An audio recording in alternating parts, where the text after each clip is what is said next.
لا حول ولا قوة إلا بالله العلي العظيم. أعوذ بالله من الشيطان الرجيم. بسم الله الرحمن الرحيم. الحمد لله الذي لا تدركه الشواهد ولا تحويه المشاهد ولا تراه النواظر. هو الله الذي لم يلد ولم يولد ولم يكن له كفوا أحد.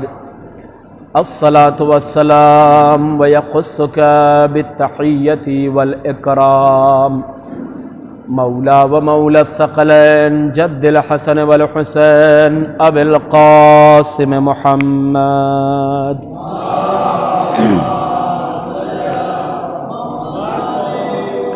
وعلى آل بيت الطيبين الطاهرين المعصومين المظلومين ولعنة الله على أعدائهم أجمعين من الآن إلى قيام يوم الدين. أما بعد فقد قال الله تبارك وتعالى في كتابه الكريم وقوله الحق. بسم الله الرحمن الرحيم. فإنك لا تسمع الموتى ولا تسمع الصم الدعاء ولوا مدبرين وما أنت بهاد العمي عن ضلالتهم إن تسمعوا إلا من يؤمن بآياتنا فهم مسلمون. صلوات محمد وعلى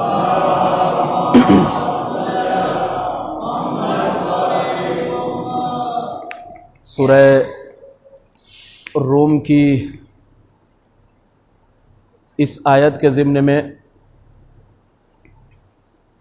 اس سے پہلے ہم نے آپ کے سامنے 2-3 باتیں پیش کی تھی. اپنے معروضات کو آپ کی خدمت میں عرض کیا تھا. آج اسی کڑی کو ایک دوسرے رخ سے آپ کی خدمت میں عرض کرنا چاہتا ہوں، جہاں فضائل اہل بیت علیہم السلام جس سلسلے میں اس سے پہلے ہم نے گفتگو کی تھی کہ 3 چیزیں حق سے انحراف کرنے کے لیے کافی ہے. یعنی وہ افراد جو ولایت علی کا انکار کرتے ہیں یا فضیلت اہل بیت علیہم السلام سے انکار کرتے ہیں، ان کے یہاں 3 چیزیں پائی جاتی ہیں. پہلی چیز یہ کہ ان کا دل مردہ ہو چکا ہے. دوسری چیز یہ کہ ان کے پاس آنکھ تو موجود ہے لیکن بصارت موجود نہیں ہے. ان کے پاس کان تو موجود ہے لیکن سماعت موجود نہیں ہے. آج اہل بیت علیہ السلام کی فضیلت کا ایک نیا رخ آپ کی خدمت میں عرض کرنا اور یہیں لا کر اپنی گفتگو کو انشاءاللہ تمام کرنا ہے، تاکہ ہماری آج کی گفتگو بھی کل کی گفتگو سے متصل ہو جائے اور ساری باتیں کیا ہے آپ کے لیے واضح رہیں. ایک صلوات پڑھیں محمد و آل محمد پر.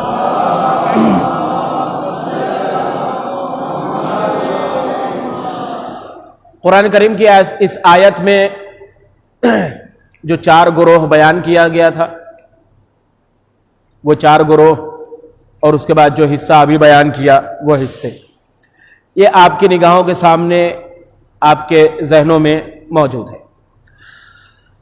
اہل بیت علیہ السلام کو معادن الرحمہ کہا گیا ہے، یعنی رحمت کی کان، رحمت کی کھادان جسے کہا جائے، رحمت کے مرکز، رحمت کا وہ جگہ ہے جہاں مثلاً رحمت پیدا ہوتی ہو، اس جگہ کا نام ہے اہل بیت علیہم السلام.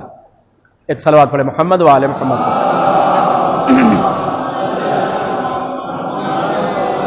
مثلاً زیارت جامعہ کبیرہ آپ سب نے تلاوت کی ہوگی.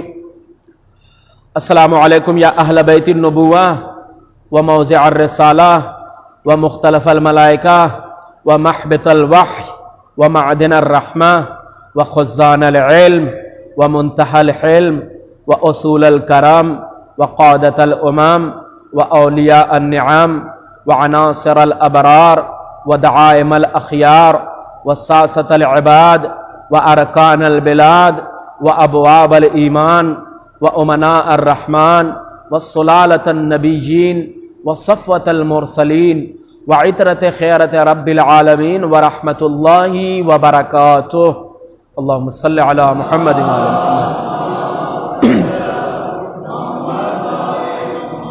سلام اے اہل بیت نبی، آپ پر سلام ہو. اس کے بعد کیا ہے؟ السلام علیکم یا اہل بیت النبوہ و موضع الرسالہ، یعنی رسالت کے اترنے کی جگہ آپ پر سلام ہے، وہ جگہ جہاں پروردگار عالم نے رسالت کو قرار دیا ہے. ومحبت الوحی، وحی کے نازل ہونے کی جگہ جہاں جبرائیل کیا ہے وحی لے کر نازل ہوتے تھے، وہ گھر کس کا ہے؟ اہل بیت علیہ الصلوۃ والسلام کا.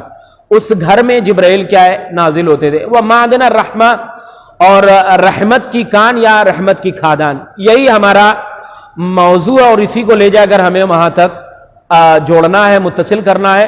انشاءاللہ آپ بیدار ہو کے سنیے گا تو بڑا لطف آئے گا گفتگو میں، اور اگر آپ کا ذہن کہیں اور ہے، جسم یہاں ہے، تو ظاہر سی بات ہے کہ وہ لطف آنے والا نہیں ہے. لیکن آپ بیداری کا ثبوت دیتے ہوئے ایک بلند تر صلوات پڑھیں محمد وآل محمد.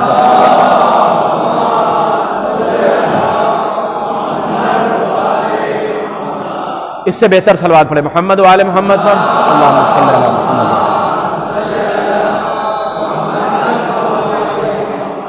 سب سے پہلی بات یہ ہے کہ معادن کہتے کسے ہیں؟ آپ غور کیجئے گا، معدن اس میں مکان ہے، یعنی جگہ، وہ جگہ جہاں خوشی، رضایت، رضامندی، الفت و محبت کے ساتھ رکا جائے، اس جگہ کو معدن کہتے ہیں. پوری توجہ رکھیے گا. جہاں خوشی، رحمت، الفت، محبت، مودت کے ساتھ ٹھہرا جائے، اس جگہ کو کیا کہتے ہیں؟ معدن کہتے ہیں. معدن. قرآن کریم نے جنت کے سلسلے میں جنات و عدن ایک لفظ استعمال ہوا ہے قرآن کریم میں، اور متعدد بار جنات و عدن، یعنی وہ جگہ جہاں لوگ خوشی اور رحمت و انسیت و محبت کے ساتھ رہتے ہیں. آخری منزل جس جگہ کو قرار دیا گیا، اس جگہ کی خاصیت یہ ہے، عدن یا عدن، اس جگہ کی خاصیت یہ ہے کہ وہاں جانے والا اس جگہ سے راضی ہوتا ہے اور وہ جگہ بھی اس سے کیا ہے؟ راضی ہوتی ہے. توجہ ہے آپ کی؟ یعنی جنت کا راضی ہونا بھی ان سے ضروری ہے جو جنت میں جا رہے ہیں، اور ان کا بھی جنت سے راضی ہونا ضروری ہے. آپ یہ نہیں کہہ سکتے کہ ہم جنت سے راضی ہیں، ہم جنت کے مشتاق ہیں لہٰذا ہم جنت میں جائیں گے. نہیں، جب تک جنت ہم سے راضی نہیں ہوگی کوئی جنت میں جانے والا نہیں ہے. قرآن کی آیت ہے، یا ایتھا النفس المطمئنہ ارجعی الی ربک راضیۃ مرضیہ فادخلی فی عبادی وادخلی جنتی. یہاں کیا ہے؟ رضایت پروردگار، اور اس کے بعد جب رضایت پروردگار ہو گئی ہے تو جنت کہیں جا کے اس انسان کی مشتاق ہوتی ہے جو رضایت پروردگار کا حامل ہو جائے. رضایت پروردگار کی بنا پر کیا ہے؟ وہ جنت میں داخل ہوتا ہے. خدا اس سے راضی ہوتا ہے، وہ اپنے رب سے راضی ہوتا ہے. یہ ساری چیزیں آپ تک واضح ہے اگر تو آگے دیکھیں. معادن کا اطلاق، کن چیزوں کو ہم معادن کہہ سکتے ہیں؟ علماء لغت نے 4 چیزیں بیان کی. کہا 4 صفت جس چیز میں پائی جاتی ہو اسے ہم معادن کہہ سکتے ہیں. یعنی معادن کا آپ کی زبان میں ترجمہ جو ہے وہ کھادان کا ہے، جیسے سونے کی کھادان، چاندی کی کھادان. تو اس لفظ معادن کو اپنے ذہن میں رکھیے گا تاکہ بات کیا ہے مکمل طریقے سے واضح ہوتی رہے. 4 چیزوں کا اگر اطلاق ہو رہا ہے کسی شے پر تو وہ کیا ہے؟ معادن میں شامل ہے. وہ کیا ہے؟ کھادان میں شامل ہے. نمبر 1، وہ شے اتنی قیمتی ہو کہ اسے حاصل کرنے کے لیے پہل کرنا بہت ضروری ہے. یعنی اگر سبقت نہیں لے گئے، ہم نے پہلے اسے حاصل کرنے کی کوشش نہیں کی تو ہمارے ہاتھ آنے والا نہیں ہے، کوئی دوسرا وہ لے کر چلا جائے گا. اگر یہ صفت اس کے اندر پائی جاتی ہے تو وہ کیا ہے؟ معادن میں شمار ہوگا. جیسے وہ زمین جہاں پتھر نکلتے، اس زمین کا وہ حصہ جہاں قیمتی پتھر نکلتا ہے وہ کیا ہے؟ معادن کہلائے گا. اس لیے کہ اس کے لیے بڑی محنت کرنی پڑتی ہے اور محنت کے بعد کیا ہے؟ وہ حاصل ہوتا ہے. دوسرا معادن کا اطلاق جو کہا گیا، علماء اہل لغت نے ارشاد فرمایا، وہ کہتے کیا ہیں کہ اس کو حاصل کرنے کے لیے بہت زیادہ محنت کرنی پڑے، سعی و کوشش، تلاش. آپ دیکھیں زمین کو نہ جانے کتنی گہرائی تک کھودا جاتا ہے، تب جا کر معادن اور اس کھادان سے وہ چیزیں کیا ہے؟ باہر آتی ہیں جو ہم چاہتے ہیں. تیسری چیز، اگر وہ شے اسی جگہ پر مستقر ہو، یعنی حرکت کرنے والی نہ ہو، ادھر سے ادھر جانے والی نہ ہو، بلکہ وہیں پر کیا ہے؟ ٹھہری ہوئی ہو، وہیں پر کیا ہے؟ مستقر، پائیدار ہو، تو اسے معادن کہا جائے گا. چوتھی بات جو بیان کرتے ہیں وہ یہ کہ اگر اس کو حاصل کرنے کے لیے محنت کرنی پڑ رہی ہے، اس کو حاصل کرنے کے لیے پہل کرنی پڑ رہی ہے، یہاں تک کہ وہ کیا ہے؟ ایک جگہ پر رکا ہوا ہے، ایک جگہ پر پائیدار ہے، تو اس کے اندر یہ صلاحیت بھی ہونا ضروری ہے کہ اسے کسی نے چھپایا نہ ہو، بلکہ وہی کیا ہے؟ پیدا ہو رہی ہو. پوری توجہ ہے آپ کی. وہ شے کیا ہے؟ وہی پیدا ہو رہی ہو، کسی نے وہاں لا کے چھپایا. اگر کوئی دوسرا آدمی چھپا دے گا تو وہ خزانہ کہلائے گا، معادن نہیں کہلائے گا. توجہ رکھیے گا، وہ کیا خزانہ ہوگا، معادن کہلانے کی صلاحیت اس میں نہیں ہے. یہ چار چیزیں معادن کا اطلاق ہوتا ہے. اب ظاہر سی بات ہے کہ معادن کے لیے لوگوں کے لیے جو حدیث آئی ہے، آواز دی گئی الناس معادن کا معادن الذهب والفضہ. لوگوں کی مثال کیا ہے؟ معادن کی ہے. جیسے سونے کی کھادان یا چاندی کی کھادان یا کوئلے کی کھادان وغیرہ وغیرہ. یہ معادن کیا ہے؟ یا معنوی ہوگا یا مادی ہوگا. مادی ہوگا تو بھی اس کی قیمت ہے، معنوی ہے تو بھی اس کی قیمت ہے. مادی ہے جیسے سونا، مادی ہے جیسے چاندی، معنوی ہے جیسے رحمت، معنوی ہے جیسے علم، معنوی ہے جیسے حق، معنوی ہے جیسے خیر. معنویات اس میں پائی جاتی ہے جیسے حکمت، جیسے کیا ہے؟ عادل. یہ ساری چیزیں، دو چیزیں مثلا معادن کیا ہے؟ معنویت میں بھی ہے، مادیات میں بھی ہے. مادیات ہو یا معنویات، ان دونوں جس طرح سے معادن الگ الگ ہوتے ہیں، ان کے الگ الگ ہونے کی وجہ سے ان کی قیمت کیا ہے؟ اضافہ ہوتا ہے یا گرتی ہے. اس کی قیمت یا تو بڑھے گی یا کیا ہے؟ کم ہو جائے گی. جتنا قیمتی معادن ہوگا، جتنا قیمتی اس کے اندر اثرات پائے جا رہے ہوں گے، اتنی ہی زیادہ اس کی قیمت ہوگی، اتنا ہی زیادہ اسے خریدنے والے ہوں گے. تو جس طریقے سے معادن کیا ہے؟ مختلف ہوتے ہیں، اسی مختلف ہونے کی وجہ سے ان کی قیمتوں میں اضافہ ہوتا ہے، ان کی قیمتوں میں گراوٹ آتی ہے. اسی طرح سے لوگوں کے قلوب بھی کیا ہے؟ مختلف ہوتے ہیں. پوری توجہ رکھیے گا تاکہ بات آپ تک آسانی سے پہنچ جائے. لوگوں کے دل کیا ہے؟ مختلف ہوتے ہیں. کچھ ایسے افراد مل جائیں گے جن کے دل میں حسد پایا جاتا ہے، کچھ ایسے افراد مل جائیں گے جس کے دل میں منافقت پائی جاتی ہے، کچھ ایسے افراد مل جائیں گے جن کے یہاں محبت و عشق پایا جاتا ہے، کچھ ایسے افراد مل جائیں گے جن کے یہاں لالچ پائی جاتی ہے، کچھ ایسے افراد مل جائیں گے. ظاہر سی بات ہے کہ جس انسان کے اندر حسد پایا جا رہا ہو اس کی قیمت زیادہ نہیں ہوگی، کم ہو جائے گی. توجہ ہے آپ کی بات پہنچ رہی ہے؟ جس انسان کے اندر حسد پایا جا رہا ہو، معاشرے میں اس کی قیمت وہ نہیں ہوگی جو ایک محبت کرنے والے انسان کی ہوگی. جس انسان کے اندر منافقت پائی جا رہی ہو اس کی قیمت کیا ہے؟ وہ نہیں ہوگی جو ایک محبت کرنے والے کی ہوگی، جو ایک ایماندار انسان اور آنےسٹ انسان کی ہوتی ہے. اس انسان کی قیمت کیا ہے؟ اتنی زیادہ نہیں ہوگی. گویا منافقت کیا ہے؟ انسان کی قیمت کو گرانے والی شے کا نام ہے، لیکن محبت اہل بیت وہ ہے جو انسان کی قیمت میں اور اضافہ کر دیتی ہے. ایک صلوات پڑھے محمد و آل محمد.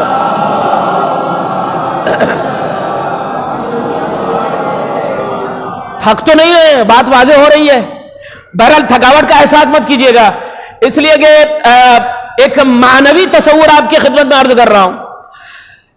معادن دونوں طریقے کے ہیں. اب اہل بیت علیہ الصلوۃ والسلام کے لیے اگر اتنی بات آپ کے لیے واضح ہے کہ معادن ہے کیا چیز, معادن کسے کہا جائے گا, اتنی بات اگر واضح ہے تو اہل بیت علیہ الصلوۃ والسلام کے لیے جو الفاظ آئے ہیں احادیث میں, جو الفاظ آئے زیارت میں یا اہل بیت علیہ الصلوۃ والسلام میں, جیسے جناب زینب سلام اللہ علیہا یا جناب عباس یا امام حسن علیہ الصلوۃ والسلام, امام حسین علیہ الصلوۃ والسلام نے جب اپنا تعارف کرایا ہے یا جو خطبہ پیش کیا ہے اس میں اس طرح کے الفاظ باقاعدہ آئے ہیں.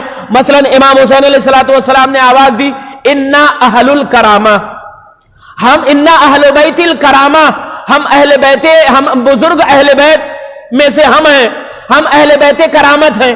اور اس کے بعد کہا کہ ومعدن الرحمہ, ہم رحمت کی کیا ہے, توجہ ہے آپ کی, ہم رحمت کی خادان ہیں. تو پہلا رحمت کی کان ہے, امام کہہ رہے ہیں. کہیں کہا گیا معدن العلم, کہیں کہا گیا معدن الخیر, ان کنتم اولہ واصلہ ومعدنہ وماواہ. خیر کے لیے کہا جاتا ہے کہ اگر خیر کا ذکر کیا جائے تو اہل بیت ہی خیر کی اصل ہوتے ہیں. توجہ رکھیے گا, اہل بیت ہی خیر کی اصل ہے, وہی فرع ہے, اور انہی کا حق ہے کہ انہیں خیر کہا جائے.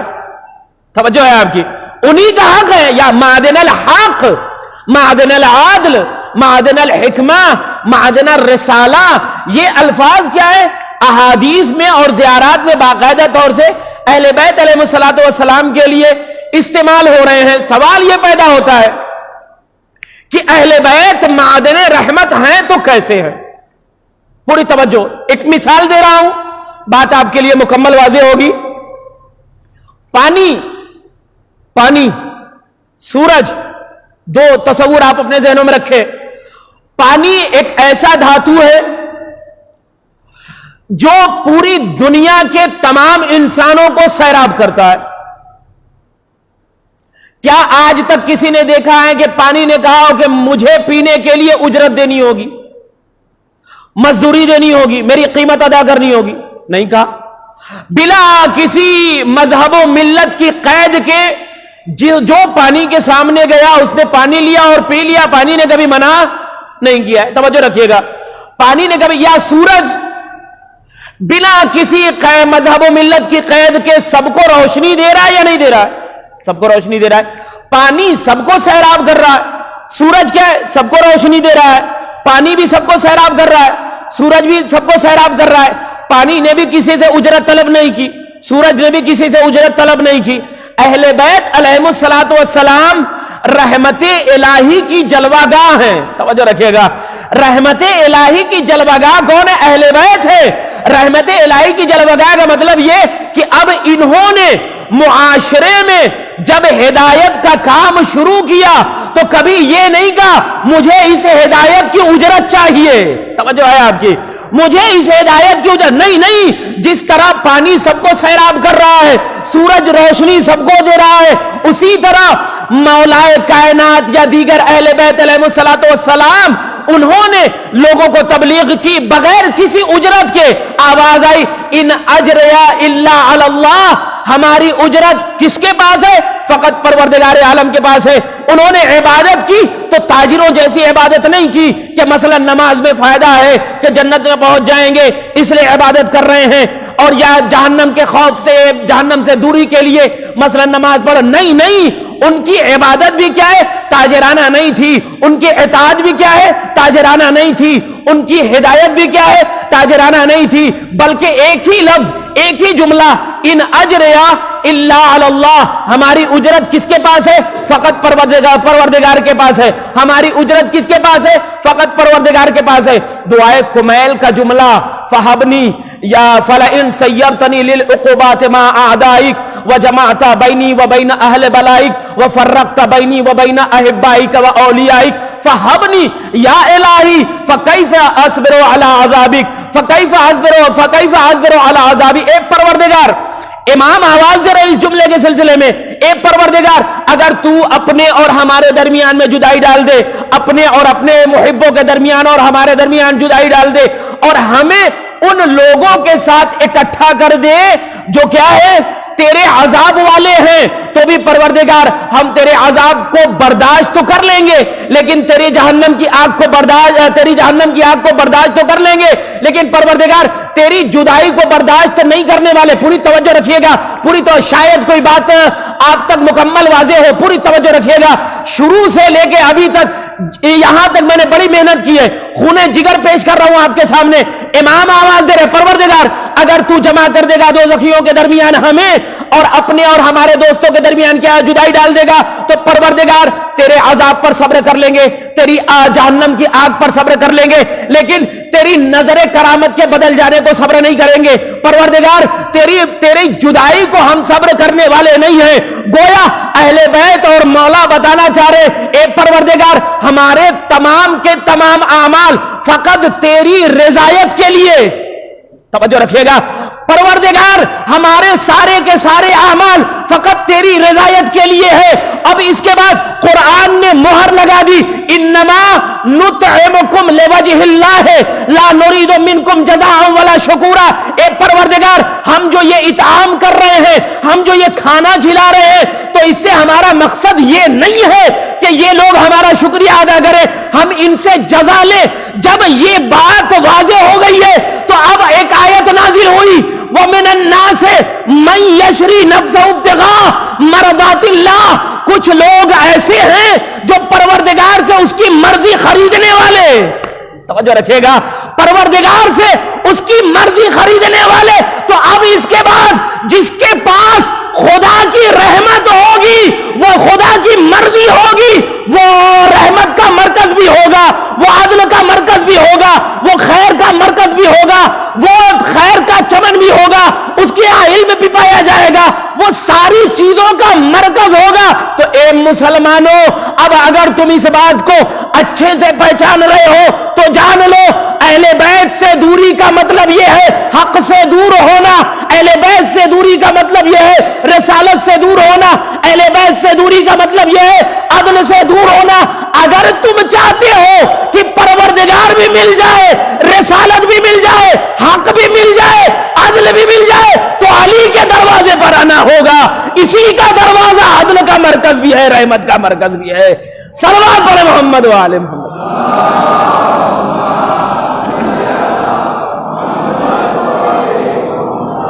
یہی سب کچھ ملے گی، یہی کیا ہے، ساری چیزیں یہاں ملے گی۔ عدل کا مرکز یہی، خیر کا مرکز یہی، رحمت کا مرکز یہی، اس کے علاوہ جتنے الفاظ، رسالت کا مرکز یہی، سارے مراکز یہی آ کے متصل ہو جاتے ہیں۔ اگر ہم ان مراکز تک پہنچنا چاہتے ہیں، اصل مرکز تک، تو ان کے پاس آنا ہوگا۔ ان کے پاس آ کر رحمت ملنے والی ہے، ان کے پاس آ کر رسالت سے تعلق ہوگا، ان کے پاس آ کر عدل سے تعلق ہوگا، ان کے پاس آئیں گے تبھی کیا ہے ہم خیر اور انصاف پر ہوں گے۔ انہیں چھوڑ دیں گے تو کوئی بھی نہ خیر پر ہونے والے ہیں نہ انصاف پر ہونے والے۔ اتنی بات اگر واضح ہے آپ کے لیے تو آئیے قرآن کے ایک جملے کی طرف چلتے ہیں۔ 2 سے 3 جملے آپ کی خدمت میں عرض کروں گا۔ یہ کہ قرآن مجید کے لیے آیت ہے، ہدی و رحمت للمؤمنین۔ قرآن کیا ہے؟ لوگوں کے لیے رحمت ہے۔ قرآن کیا ہے؟ لوگوں کے لیے ہدایت ہے۔ پیغمبر اکرم صلی اللہ علیہ وآلہ وسلم کے لیے اللہم صلی اللہ علیہ وسلم،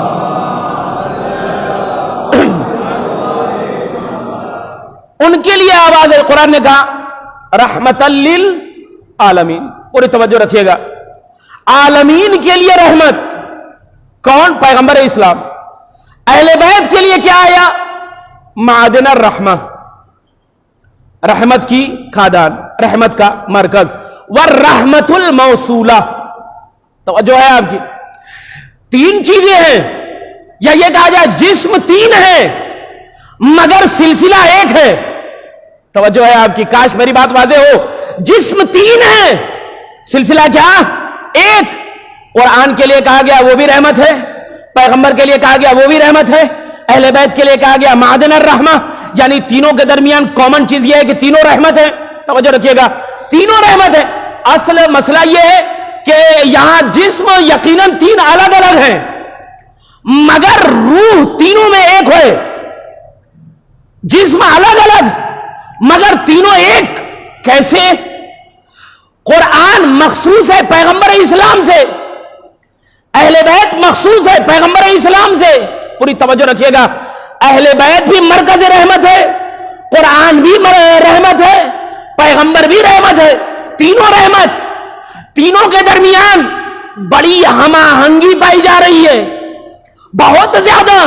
مثلا جب تک پیغمبر رہیں گے نہ قرآن کلام کرتا ہوا دکھائی دیتا ہے، نہ علی ابن ابی طالب کلام کرتے ہوئے دکھائی دیتے ہیں. پوری توجہ رکھیے گا، قرآن بھی کلام نہیں کر رہا ہے جب تک پیغمبر ہے، علی بھی کلام نہیں بول نہیں رہے ہیں جب تک پیغمبر ہے.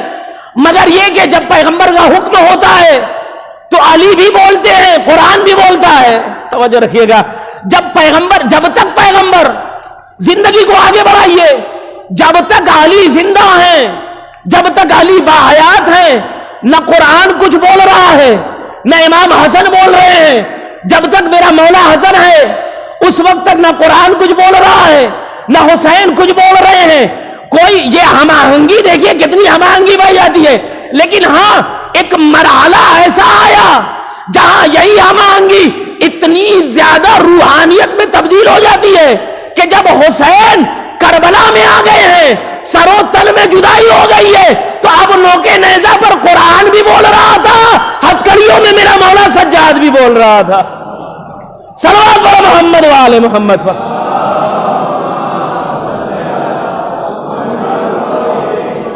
اس سے بہتر صلوات پڑھے محمد وآل محمد پر.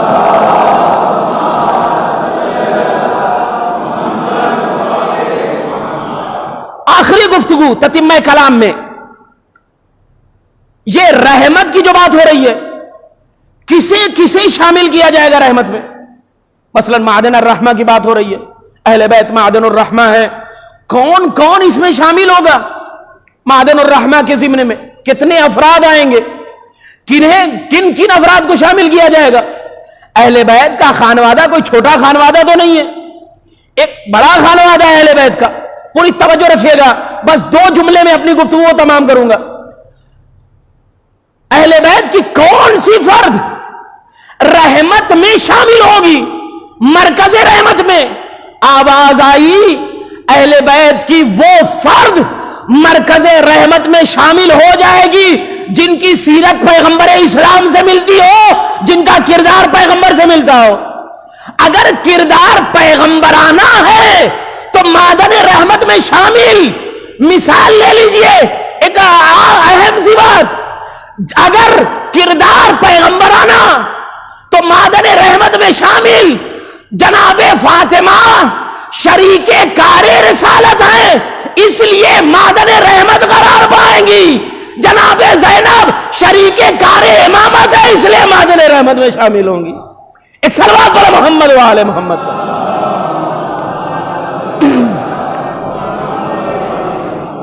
ان کی رحمت کی مثال 2 جملوں میں لے لیں. بہترین مثال جنگ صفین کا مرحلہ ہے. جب جنگ صفین کا موقع، ایک شخص آگے بڑھا، مولا کائنات پہ حملہ کیا، امام نے جواب میں اس کے اوپر حملہ کیا، اس کی تلوار ٹوٹ گئی. دیکھیے ذرا اہل بیت مرکز رحمت کیسے ہے. تلوار ٹوٹ گئی، اس شخص نے کہا یا علی اپنی تلوار دیجئے، امام نے اپنی تلوار اس کے حوالے کر دی. کوئی ہے جو اپنے قاتل کے حوالے اپنی تلوار کر دے؟ نہیں، کوئی ایسا دکھائی نہیں دیتا کہ اپنے قاتل کو اپنی تلوار دے دے. وہ شخص مولا کی تلوار لے کر آگے بڑھ رہا اور کہتا ہے کہ یا علی، کوئی اپنے قاتل کو تلوار نہیں دیتا. امام کا جملہ سنیے، امام کہتے ہیں پہلے تو قاتل تھا، بعد میں سائل بن گیا. قاتل خطرناک ہوتا ہے، مانگنے والا کسی کو قتل نہیں کرتا. ایک صلوات پر محمد وآل محمد پر.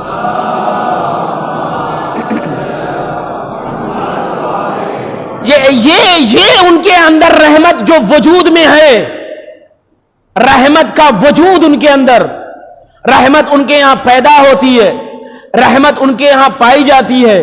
رحمت کا وجود پروردگار عالم نے ان کے اندر پیدا کیا ہے. علم کا وجود پروردگار عالم نے ان کے اندر پیدا کیا ہے، اس لیے آواز آئی وَمَعَدِنَ الرَّحْمَةِ وَمَعَدِنَ الْعِلْمِ وَخُزَّانَ الْحِلْمِ وَمَعَدِنَ الْعَادْلِ، اسی لیے کہا جا رہا ہے۔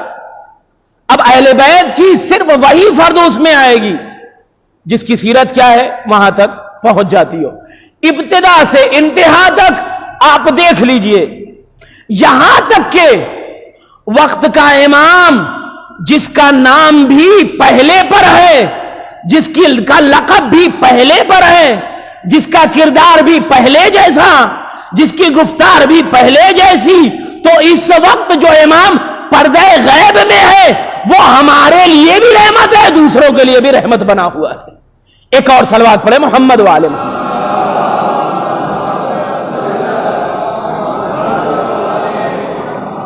رحمت کی ایک دوسری مثال، اور یہیں سے ربط مصائب، مولا کائنات کو غش سے افاقہ ہوا، ان کے اندر رحمت، ان کے وجود میں رحمت پائی جاتی ہے۔ غش سے افاقہ ہوا امام کا، سامنے ابن ملجم ہاتھ بدھا ہوا، امام کی نظر اس کے ہاتھوں پر پڑی، امام آواز دیتے ہیں بیٹا حسن، اس کی ہاتھوں کی رسیوں کو اور ڈھیلا کر دو۔ بہت سختی کے ذریعے باندھی گئی، سختی کے ساتھ باندھا گیا۔ یہ کیا ہے؟ رحمت کا وجود ہے، یہ رحمت کا وجود ہے، اور سب کے لیے۔ قاتل سامنے موجود ہے، شربت ہاتھوں میں ہے، قاتل کے حوالے کر دیا جائے۔ یہ کیا ہے؟ معدن الرحمہ کی ایک عملی تفسیر۔ اس کے علاوہ تاریخ میں متعدد مثالیں آپ کو ملیں گی، لیکن کوئی ایسا فرد نہیں دکھائی دیتا جس کے سینوں میں اتنی کشادگی پائی جائے جو اہل بیت علیہم الصلوۃ والسلام سے اس طرح سے پیش آئے۔ آج امام کے سامنے یہ افراد موجود، یہ شخص موجود، امام نے اس کی رسی کو ڈھیلا کرنے کے لیے کہا، لیکن 61 ہجری امام کی دختر، امام کی بیٹی، امام کی پوتیاں، امام کے بیٹے، کوئی ایسا نہیں دکھائی دیتا جو یہ کہہ دے کہ یہ علی و فاطمہ کی بیٹیاں ہیں، ان کے ہاتھوں سے رسیوں کو کھول دیا جائے یا انہیں چادر لا کر دی جائے۔ بس عزیزو، آپ کی زحمت تمام، میرا وقت تمام ہو چکا ہے۔ مصائب کے 2 سے 3 فقرے آپ کی خدمت میں عرض کروں گا۔ کوئی ایسا دکھائی نہیں دیتا جو کیا ہو، اہل بیت پہ اس طرح کی نظر رکھتا ہو یا نظر کرامت کرتا ہو، کوئی فرد نہیں دکھائی دیتا۔ حد تو یہ ہے کہ ننھی سی بچی بابا بابا کہتی ہے اور کربلا میں اس کے رخ پر تماچے لگا دیے جاتے ہیں۔ بس عزیزو، بس آپ نے اپنے آپ کو گریہ کرنے کے لیے آمادہ کر لیا ہے۔ سب مل کے بولیے گا، یا ابا الحسن، یا امیر المؤمنین، یا علی ابن ابی طالب، یا سیدنا و مولانا، انا توجہنا واستشفعنا وتوسلنا بك إلى الله وقدمناك بين يدي حاجاتنا يا وجيها عند الله، جزاكم الله، اشفع لنا عند الله یا وجیہا عند اللہ اشفع لنا، یا وجیہن عند اللہ اشفع لنا السلام علیکہ یا امیر المومنین السلام علیکہ یا اولیاء اللہ سلام ہو علی کی مظلومی پر سلام ہو اس مرد مجاہد پر جسے نماز میں ضربت لگائی گئی سلام اس مرد مجاہد پر جس کی آواز اذان سن کر پورا کوفہ رونے لگا ہائے میرا مولا آج کس لہجے میں اذان دے رہا ہے ہائے میرے مولا پہ کیا مصیبت آنے والی جزاکم اللہ خدا آپ کو کوئی غم نہ دے مجھے نہیں پتا میرے وقت کا امام اس وقت کہاں ہے شاید ہمارے درمیان بیٹھا ہوا اپنے جد مظلوم کے مصائب کو سن کر گریہ گر رہا یا شاید میرا مولا نجف اشرف میں مولا کی زری کو پکڑے ہوئے امام کی مظلومی کو یاد کر کے گریہ گر رہا یا شاید میرا مولا کربلا کی سرزمین پر حسین حسین کی آواز بلند کر گئے جزاکم اللہ خدا ان آوازوں پہ رحمت نازل کرے خدا ان آوازوں پہ رحمت نازل کرے خدا ان آوازوں پہ رحمت نازل کرے یا شاید میرا مولا جنت البقیع کی ٹوٹی ہوئی قبر پہ اپنا ہاتھ رکھ کے گریہ گر رہا ہے جدہ یا سیدہ دعا کیجئے کہ ظہور ہو جائے تاکہ آپ کے قاتلوں سے بدلہ لے جزاکم اللہ دعا کیجئے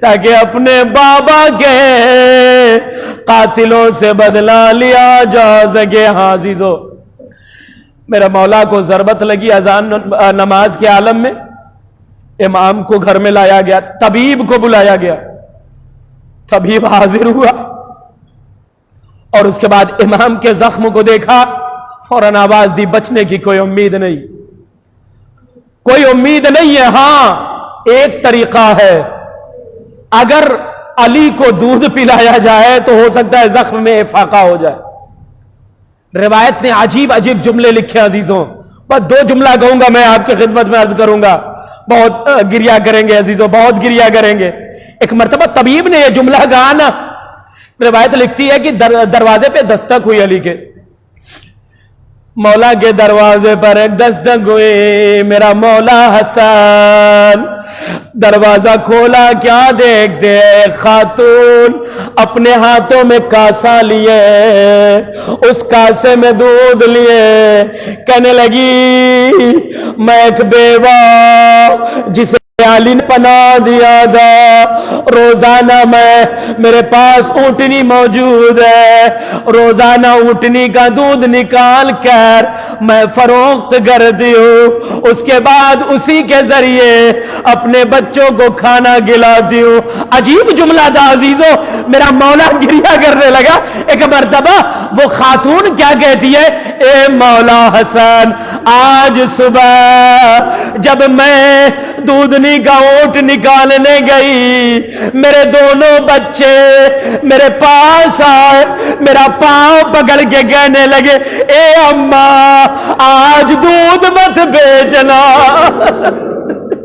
میں نے پوچھا، اے بیٹا اگر دودھ فروخت نہیں کروں گی تمہیں کھانا کہاں سے ملے گا؟ ان دونوں بچوں نے آواز دی، اے اماں آج ہم بھوکے رہ جائیں گے، ایک شکایت بھی نہ کریں گے، مگر ہاں میرا مولا اسے ضرورت لگی ہے، میرے مولا کا علاج اسی دودھ میں پایا۔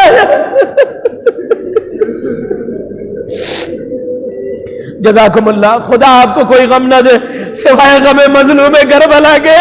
وہ دونوں بچے خاتون کہتی ہے، میرے دونوں بچوں نے ہاتھ جوڑ کر کہا، اماں آج یہ کام نہ کرنا، ہم شکایت نہیں کریں گے، ہم بھوکے سو جائیں گے، لیکن میرا مولا،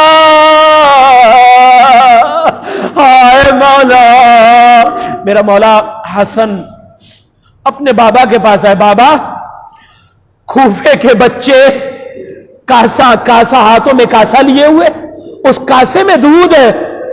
ایک مرتبہ مولا آواز دیتے، بیٹا یہ وہ یتیم ہے کوفے کے جنہیں میں روزانہ دودھ پلاتا تھا۔ اے بیٹا آج تک کیا تم نے دیکھا ہے کہ علی نے کسی یتیم کا مال کھایا ہو؟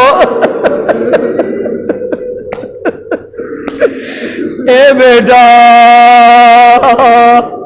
آج آپ کو پتا ہے آج وہ شب ہے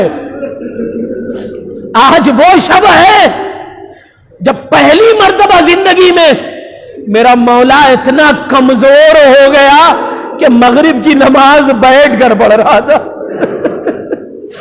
میرا مولا اتنا کمزور ہو گیا، بس عزیزو دو جملے اور مصائب کی آپ کی زحمت تمام۔ میرا مولا اتنا کمزور ہو گیا کہ آج نماز کو بیٹھ کر پڑھ رہا ہے۔ عجب نہیں، مولا حسن و جناب زینب ام کلثوم نے آواز دیو، اے بابا آج تک ہم نے آپ کو کبھی اس عالم میں نہیں دیکھا۔ جناب زینب گریہ کر رہی تھی، میرا مولا حسن گریہ کر رہا تھا، میرا مولا حسین گریہ کر رہے تھے۔ جب تک مولا حسین گریہ کر رہے تھے میرے مولا نے کبھی خاموشی کے لیے نہیں کہا، مگر جیسے ہی زینب کے رونے کی آواز میرے مولا کے کانوں میں آئی، ایک مرتبہ مولا کہتے، اے بیٹا حسن اپنی بہن زینب سے کہو گریہ نہ کرے، ابھی یہ مصیبت کہاں دے گی ہے؟ ارے کوفے کا بازار، کوفے کا دربار، شام کا دربار ہوگا، زینب بے مصیبت۔ بس عزیزو دو جملہ اور آپ کی زحمت تمام۔ میرا مولا وصیت کی، امام حسن کو بلایا، سب لوگوں کے ہاتھوں کو مولا حسن کے حوالے کیا۔ ایک مرتبہ عباس رہ گئے نا، تو ایک مرتبہ میرا مولا نے حسین کو بلایا، اے حسین میرے پاس آؤ۔ حسین جب قریب آئے نا تو عباس کا ہاتھ حسین کے ہاتھ میں دے دیا۔ ادھر سے کسی کے گریے کی آواز آئی، کہنے لگے یہ کون ہے گریہ کر رہا ہے؟ ابھی علی زندہ ہے، ابھی گریہ کرنے کی کیا بات ہے؟ کسی نے کہا کہ اماں ام البنین گریہ کر رہی ہے۔ ایک مرتبہ ام البنین کو بلایا، اے ام البنین کیوں گریہ کر رہی ہے؟ اے میرے والی و وارث آپ نے سب کا ہاتھ حسن کے ہاتھ میں دے دیا ہے، میرے عباس کا ہاتھ آپ نے حسین کے ہاتھ میں دیا۔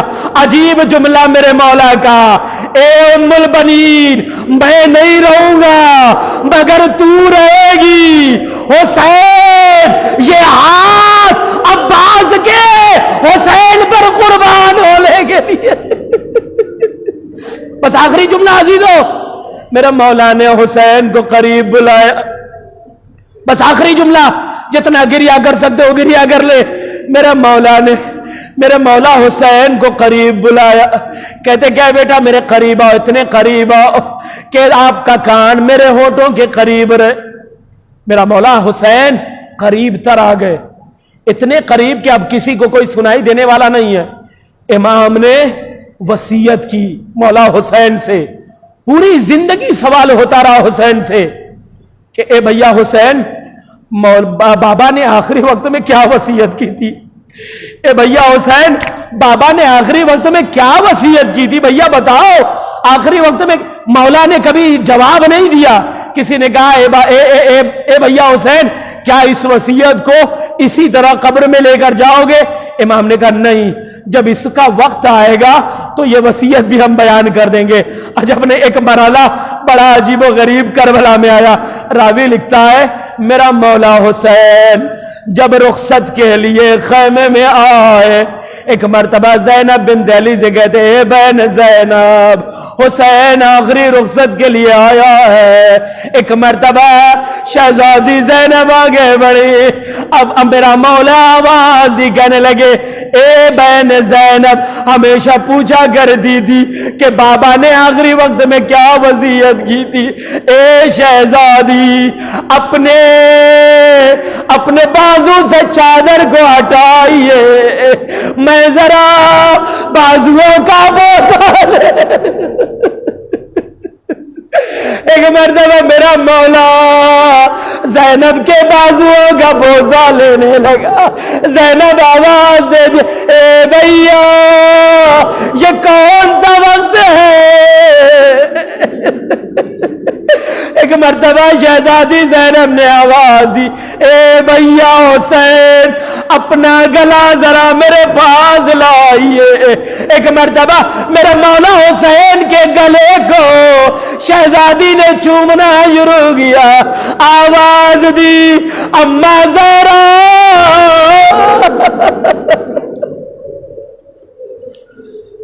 سیعلم الذین ظلموا ای منقلب ینقلبون انا للہ و انا الیہ راجعون.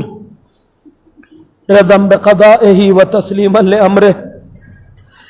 الہی بحق الزہرا و ابیہا و بالہا و بنیہا والسر المستودع فیہا.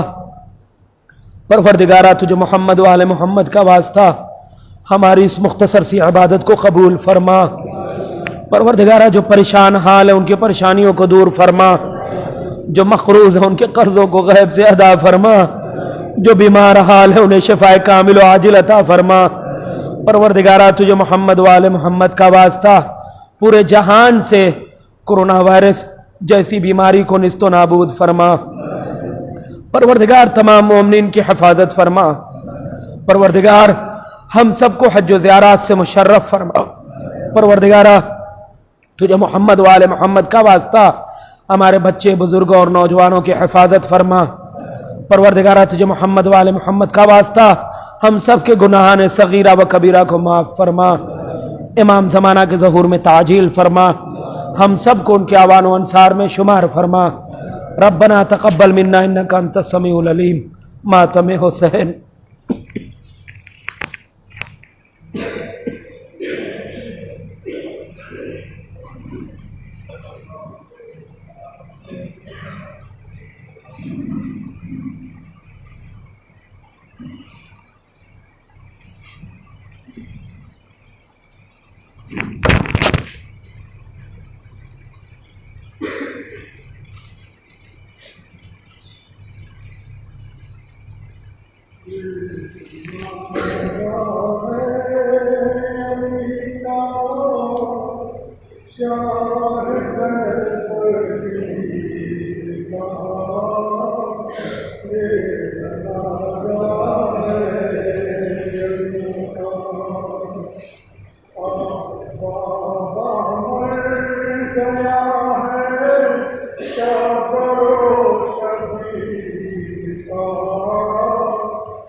Say